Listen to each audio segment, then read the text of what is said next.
I am sincerely here to say thank you to every single person in this room associated with Neolife. I have a sincere gratitude for who you are and what you're doing. I'm in the process of writing a book about my first 7 years with Parkinson's disease. And with this conference coming up, we thought, let me put it down in a handbook form. And in fact, I've got it right here in my pocket. In fact, it's called the Parkinson's Project Pocket Handbook. I'm going to try and read an excerpt from it while holding the microphone.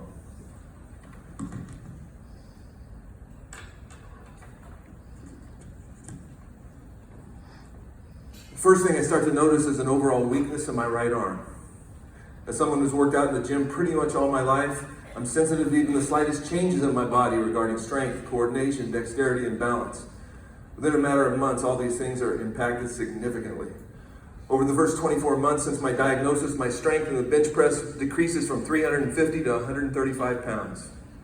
And all of the strength exercises that I do follow suit. Eventually, I lose all natural movement in my right arm.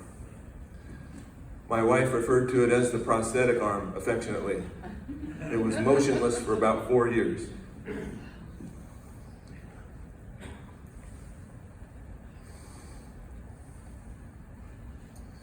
I began to experience what's classically referred to as the Parkinson shuffle. My right leg weakens to the point of a limp. Over the first 2 years, I fall 3 times climbing the stairs to our second-story apartment. On one occasion, I even break a toe. Man, that hurt. Dystonia is a very painful muscle spasm due to a neurological abnormality has now become part of my life. It becomes a challenging reminder. Whenever I eat food that the Parkinson's doesn't like, I quickly find out that what I eat has a radical impact on my body. How I feel, how my body responds to this new disease. My mind is affected as well. My memory becomes spotty, and on many occasions I can't remember the names of people that I've known for years. Very disconcerting. In addition, the meds that I'm taking, levodopa, carbidopa, turn out to be pretty tricky. If I take too much, the symptoms increase. But if I take too little, the symptoms increase as well. Also, I begin to slow down. All the movements become methodical. Simple things like getting out of the car, getting down from the couch, putting my clothes on. In the morning, toweling off after a shower became difficult. I'm needing to take more and more of the meds. Not good. My body is deteriorating rapidly, and virtually everything having to do with movement, memory, speech, and mobility is headed in the wrong direction. And then I met Jerry and Patty Kinder. I've dedicated the book to Jerry and Patty Kinder because through you two, God has brought healing to my life through the Neolife products. They introduced me very quickly to a guy named Louie. I went to hear him speak. And I took 4 pages of notes the first time. I was so excited that I told Jerry, when's he going to be back? I'll come again.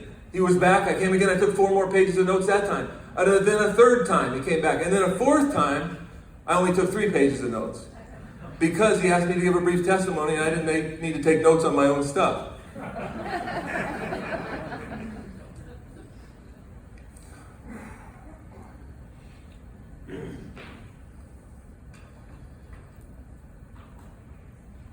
November 13th, 2016, I'm standing in the restroom of a hotel restaurant getting dressed for a banquet of about 100 guests who are coming to hear me speak. I'm all dressed and ready to go except for my shirt. I cannot button my shirt. My right hand isn't working very well tonight. I am literally, physically incapable of buttoning my shirt. What an amazing experience to lose the coordination and dexterity that had graced me for 50 years. The banquet starts in 5 minutes and now I'm beginning to sweat. My daughter Allison begins to wonder where I am. And I hear her voice from outside the restroom asking, Dad, are you all right? I immediately meet her outside the doorway. Dad, what's wrong? You're all sweaty. Is it Parky? I nodded. Honey, would you please button my shirt?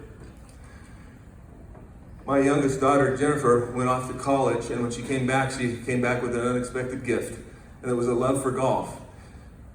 So we've been going out to the driving range and hitting golf balls together for the last few years, but she never knew my golf game before I got Parkinson's. And so, just 2 weeks ago, we were at the driving range after about 20 minutes. She said, Dad, stop. What's going on? I said, what, honey? She said, I can't see the ball. You're hitting the ball so much farther, so much harder. I thought, oh my goodness. I had forgotten that I had Parkinson's disease for 20 minutes. I'm telling you.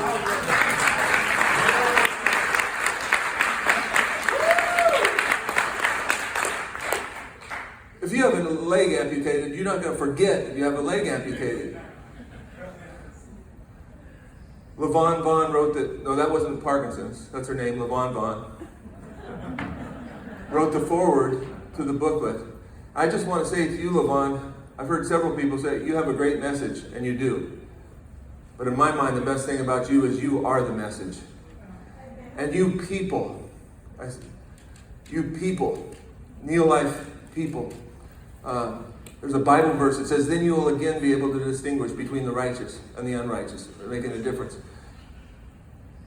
I want to say thank you so much for Neil Life is the foundation of everything that I'm doing now. In the book, I found that I call it the Parkinson's puzzle, 7 pieces. Prayer, attitude, nutrition, supplements, lifestyle, rest, and exercise.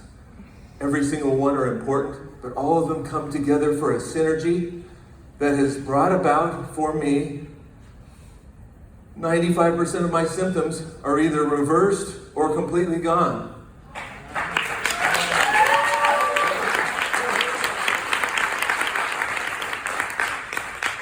Do I still have Parkinson's? Yes, I do, but God is bringing healing through the kinds of things that you guys are doing, and I want to say, way to go. I'm not in the business, but I'm one of your biggest cheerleaders. Thank you, thank you, thank you. Bravo.